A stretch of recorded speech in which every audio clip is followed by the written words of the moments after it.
విష్ణు సహస్రనామము. సశంఖచక్రం సకిరీటకుండలం సపీతవస్త్రం సరహీరుశీరుహేక్షణం సహారవక్షస్థలశోభికౌస్తుభం నమామి విష్ణుం శిరసా చతుర్భుజం. శంఖచక్రములను, కిరీట కుండలమును, పచ్చని వస్త్రమును, కమలములు, బోలు కన్నులను, వక్షస్థలమందు కౌస్తుభముగు 4 భుజములు గల విష్ణుదేవుని గూర్చి సాష్టాంగ నమస్కారము చేయుచున్నాను.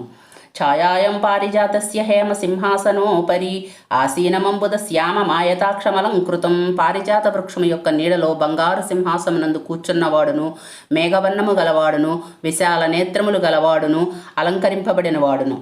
చంద్రాధనం చతుర్భుహం శ్రీవత్సాంకిత వక్షసం రుక్మిణీ సత్యభామభ్యం సహితం కృష్ణమాశ్రయే. చంద్రుని వంటి కాంతి గల ముఖము గలవాడును, 4 చేతులు గలవాడును, వక్షస్థలమందు శ్రీవత్సమును పుట్టుమచ్చ గలవాడును, రుక్మిణీ సత్యభామలతో కూడిన వాడును అగు శ్రీకృష్ణుని భగవానుని ఆశ్రయించదను. పూర్వభాగం సమాప్తం. స్తోత్రం. విశ్వం విష్ణుర్వషట్కారో భూతభవ్యభవత్ప్రభు భూతకృద్భూతభృద్భావో భూతాత్మా భూతభావనః. ఈ జగత్తంతయు విష్ణువుచే వ్యాప్తి చెంది ఉన్నది. అతడే ఈ జగత్తంతా నిండి అందు నివసించి ఉన్నాడు. భూత భవిష్యత్ వర్తమాన కాలములు మరియు ఈ సృష్టి పాలకుడు అతడే. జీవులకు సృష్టికర్త అతడే కనుక వానిని భరించి పోషించువాడు అతడే. ఉనికియే తన రూపముగా గలిగి భూతములకు జీవులకు ఆత్మ అయినవాడు, భరించి పోషించువాడు, తన ఉదరమందే జీవులను కల్పించువాడు.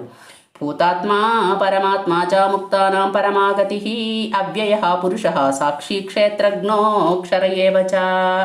పవిత్రమైన ఆత్మ కలవాడు, సర్వోత్తమ ఆత్మ ఉన్నవాడు, ముక్తిని పొందువారికి ప్రధాన లక్ష్యమైనవాడు, పురములో శరీరములో శయనించి సాక్షాత్తుగా అందున్న ప్రజ్ఞలన్నింటినీ చూచువాడు, చైతన్యానికి ఆశ్రయముకు శరీరాన్ని తన జ్ఞానశక్తిచే ఎరిగి నశించినవాడు.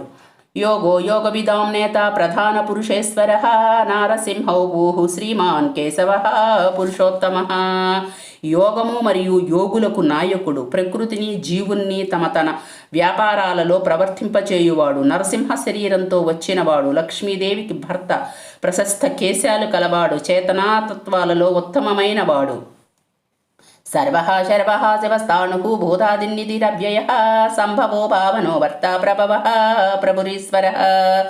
సమస్తము తానైనవాడు, హింసను నశింపచేయువాడు, శుభము కలిగించువాడు, భూతములకు స్థిర కారణమైనవాడు, వ్యయము కాని నిధి అయినవాడు, భావమై పుట్టుక అయినవాడు, భరించువాడు, మేల్కొల్పుటకు సమర్థుడైనవాడు, అట్లు సృష్టి వైభవమునకు కారణమైనవాడు.